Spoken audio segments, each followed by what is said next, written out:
Maintenant, on va parler des différentes méthodes d'optimisation pour les champs de Markov conditionnels.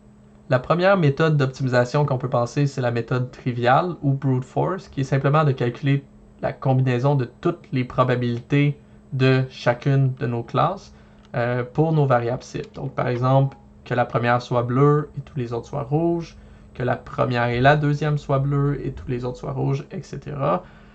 Cette méthode devient non réalisable plutôt vite. Donc, dès qu'on a une image 8 par 8, ça serait impossible à calculer. Et on peut s'imaginer que dans notre cas, une image prise par une photo serait plutôt de l'ordre de 1000 par 2000, par exemple, ce qui serait vraiment impossible à calculer toutes les possibilités d'avoir, même si c'est seulement 2 classes.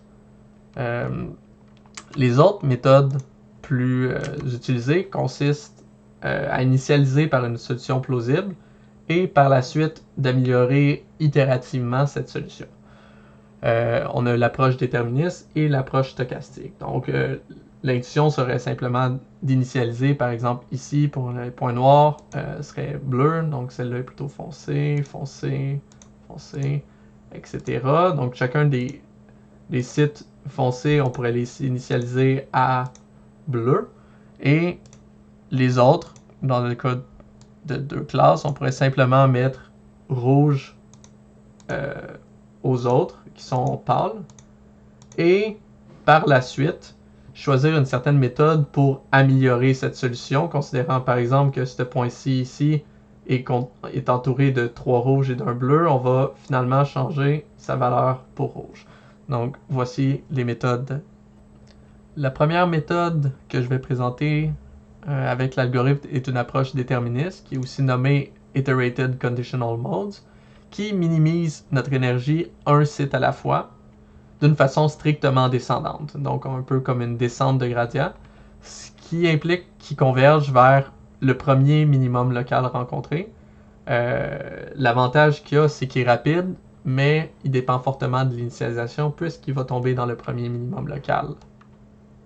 Voici un exemple d'application de l'algorithme déterministe où d'abord on estime la probabilité de chacune des classes. Dans ce cas-ci, par exemple, dans le graphe de droite, on aurait la distribution de chacune de nos classes, ce qui permettrait de calculer cette probabilité-là.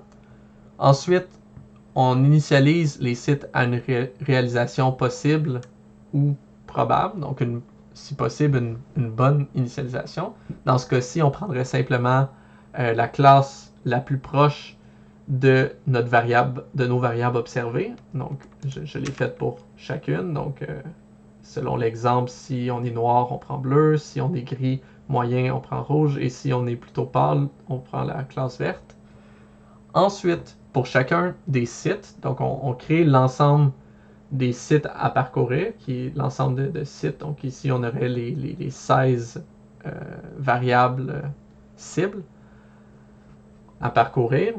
Et pour chacun de ces sites-là, on va prendre un ordre aléatoire. Donc si on prend celui-ci par exemple, on va calculer sa log vraisemblance.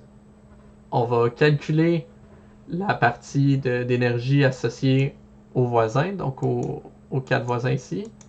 Et on va le faire pour chacune des classes possibles.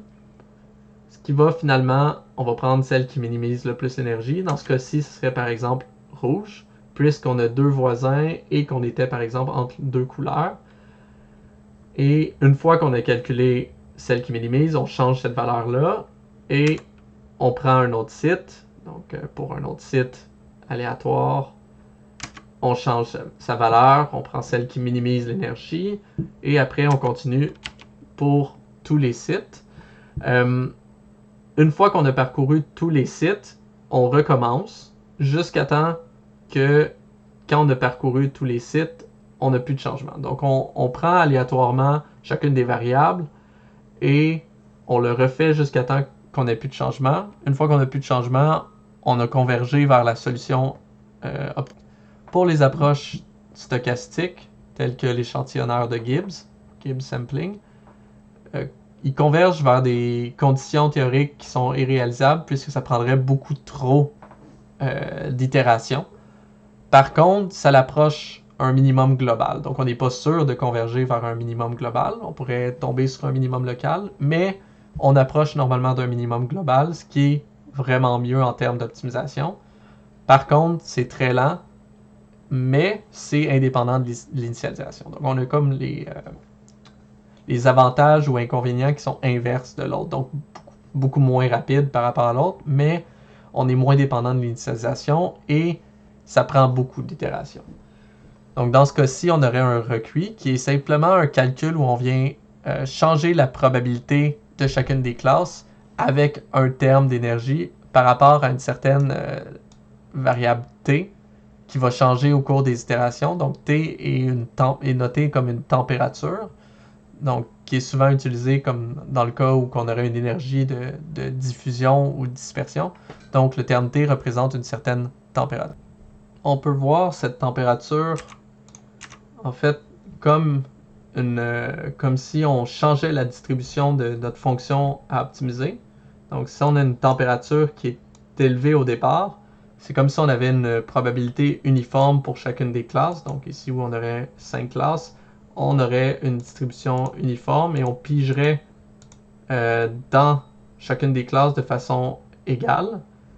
Et plus on avance, plus on diminuerait la température, ce qui ferait que la fonction deviendrait de plus en plus avec de plus en plus de minimum local, ce qui va faire que la probabilité va donc changer au fur et à mesure et ça va être de plus en plus probable, donc par exemple ici, d'avoir la classe I5 qui est de plus en plus probable. Donc au début, on a une certaine fonction qui est plus smooth et plus ça avance, plus on va avoir des creux.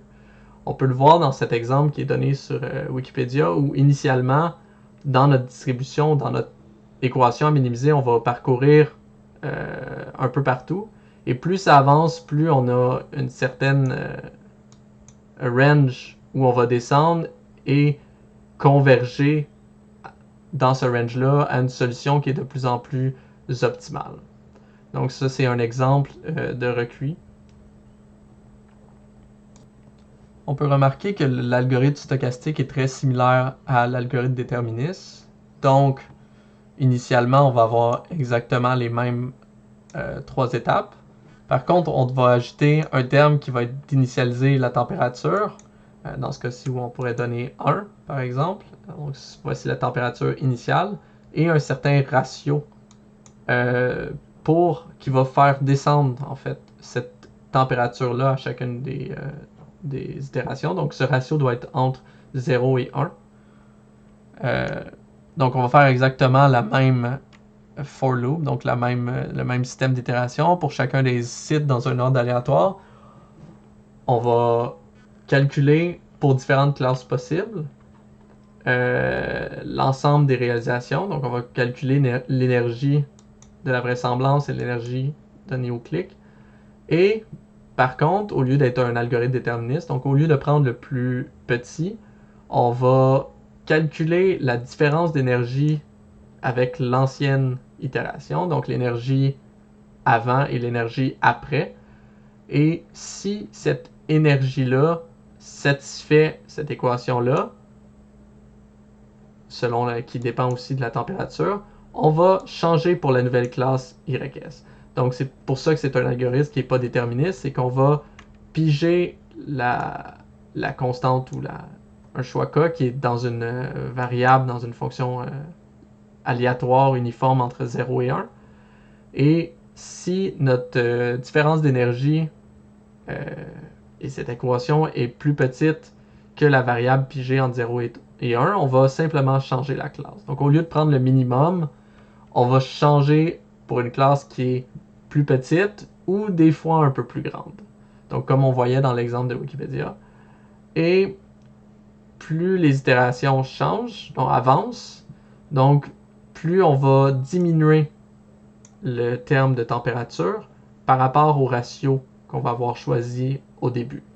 Donc, ce qui va faire que notre température qui est initialisée à 1 va descendre de plus en plus près de 0, ou si la température est 0, on devient dans un cadre déterministe. Car si la température ici est 0, on est seulement plus petit si la différence est plus basse.